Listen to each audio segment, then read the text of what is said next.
The day I got laid off from my job at Martha Stewart, I was relieved. I loved the job, I really did. But the relationship was over, and I didn't know how to end it, and then it broke up with me. Don't you love when that happens? At the time, I'd been also hosting a radio show for the Martha Stewart brand on SiriusXM, and then not long after, that got canceled too. On the day of my last show, I got onto the elevator at the 36th floor, and as it started to drop, I started to cry. Every floor took me further and further from what I had been. A magazine editor, a radio host, the person with the cool job to talk about at parties, you know? And honestly, I had no idea what I was gonna do, and quite frankly, no one was looking for me. So I did what anyone would do in that situation. I was making some phone calls. Hey, what are you up to? Did I mention I'm available? Oh, I needed to get paid to do something, right? I mean, I live in New York City. If you're not paid to do something, you're not gonna be there very long. But this idea that I had to know what I was supposed to do now, right? I'm supposed to pursue this passion, it just bugged me. It always had. And that's because there's a dangerously limiting idea at the heart of everything we believe about success and life in general. And it's that you have one singular passion, and your job is to find it and to pursue it to the exclusion of all else. And if you do that, everything will fall into place. And if you don't, you've failed. The pressure starts really young, and it goes your whole life, but it's perhaps most pronounced when you're graduating from school, right? Everyone says, wow, the world's at your feet. What are you gonna do now? And it's so intimidating. It's like picking a major for life. You know, I had a hard enough time picking a major for 4 years, and I changed that once, if not twice. I mean, it was like just intimidating, right? And this compelling, this really, forceful cultural imperative to choose your passion. It's stressful to me, but it's not just me. It's everyone I talk to agrees with me. The woman who sold me this dress, I told her what I needed the dress for and what I was talking about, and she said, oh my gosh, I really need to hear this talk because I just graduated from school, and my friends and I, we don't know what we're passionate about. We don't know what we're supposed to do. I'm leery of passion for a few reasons, but one of them is that passion is not a plan. It's a feeling, and feelings change.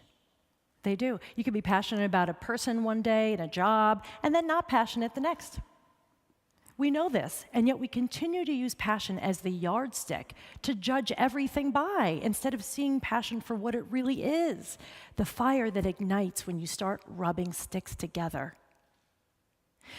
Anyway, I was such a mess when I was in my 20s, such a mess. I was anxious and depressed, and I had no life to speak of. I was temping to keep my options open, and I was sitting around at night in my underwear watching Seinfeld reruns. Actually, I still do that. That's not the worst thing in the world to do. It's fine. But I called my mother every night crying, and I was turning away perfectly good full-time jobs. Why? Because I was afraid. I was sure that I would pick the wrong one and get on the wrong train headed to the wrong future. My mother begged me. She said, please take a job, any job. You're not going to be stuck. You're stuck now. You don't create your life first and then live it. You create it by living it, not agonizing about it. She's right. She's always right. And so I took a full-time job as an assistant at a management consulting firm where I knew nothing about nothing, okay? Zero. Except I knew I had a reason to get up in the morning, get showered, leave the house, and people who were waiting for me when I got there. And I got a paycheck every 2 weeks. And that is as good a reason to take a job as any. Did I know that if I wanted to be an office administrator for the rest of my life? No, I had no idea. Truly. But this idea that everything you're supposed to do should fit into this passion vertical is unrealistic, and I'll say it, elitist. You show me someone who washes windows for a living, and I will bet you $1 million it's not because he has a passion for clean glass. One of my favorite columns is a piece by Dilbert creator Scott Adams. He wrote a piece in the Wall Street Journal a few years ago about how he failed his way to success, and one of his jobs was as a commercial loan officer. And he was taught specifically, do not loan money to someone following their passion. No, loan it to someone who wants to start a business. The more boring, the better.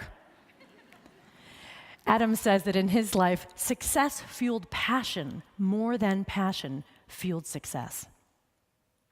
When I got my first job as a magazine editor in publishing, I was thrilled. But I had to take a pretty big pay cut. Because at the time, I'd been a catalog copywriter at a wig company. Laugh if you will, clearly you are, and many, many people did. But wigs paid.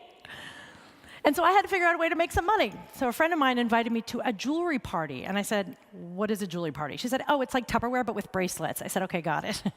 Got it. I went and I had the best time. I was there hanging out, trying on jewelry, and the salesperson's having a great time. And I was like, that's a job. I could do that. I mean, really, she seems to be having a great time. Now, I had no background in sales, unless you count Girl Scouts, and I was terrible. And I had no passion for jewelry. I mean, honestly, my earrings cost $20, combined, all of them.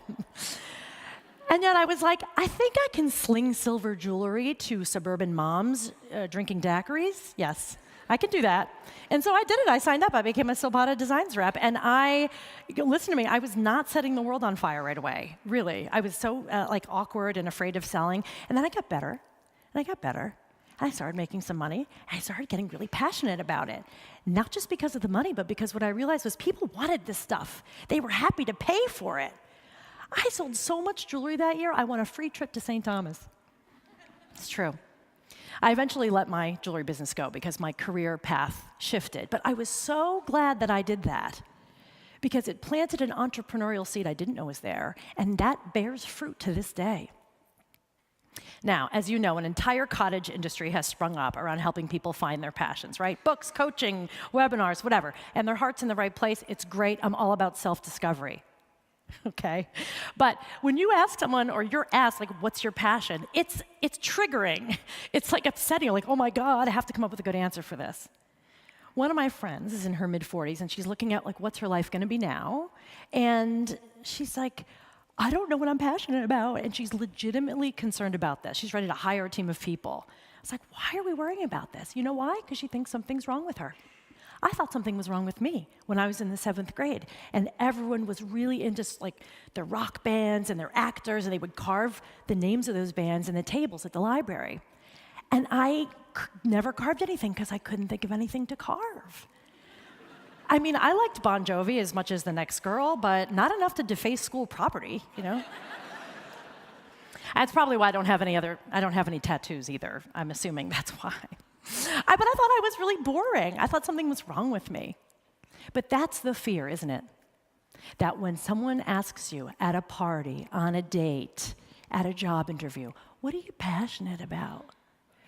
That you're not going to have this wow, compelling answer, and that means you're not interesting or ambitious, or that you don't have a singular obsession or a scary talent that you're hiding, and that your life isn't as worth living, and that's not true. Passion is not a job, a sport, or a hobby. It is the full force of your attention and energy that you give to whatever's right in front of you. And if you're so busy looking for this passion, you could miss opportunities that change your life. You could also miss out on great love, because that's what happens when you have tunnel vision, trying to find the one. We all think we know the kind of person we are and the kind of person we could love. But sometimes we're wrong, blissfully wrong. And sometimes you don't know what you're going to do next, right? I mean, I don't. I love not knowing what I'm going to be doing 5 years from now or what I'll be into. And that's okay. It's okay not to know. You know why? Because the most fulfilling relationships, the most fulfilling careers are those that still have the power to surprise you. And as for the things you know you want to do, you want to write a book, you want to start a business, you want to change careers, great. But if you're sitting around waiting for passion to show up and take you there, you're going to be waiting a long time. So don't wait. Instead, spend your time and attention solving your favorite problems. Look for problems that need solving. Be useful, generous. People will thank you and hug you and pay you for it. And that's where passion is, where your energy and effort meet someone else's need.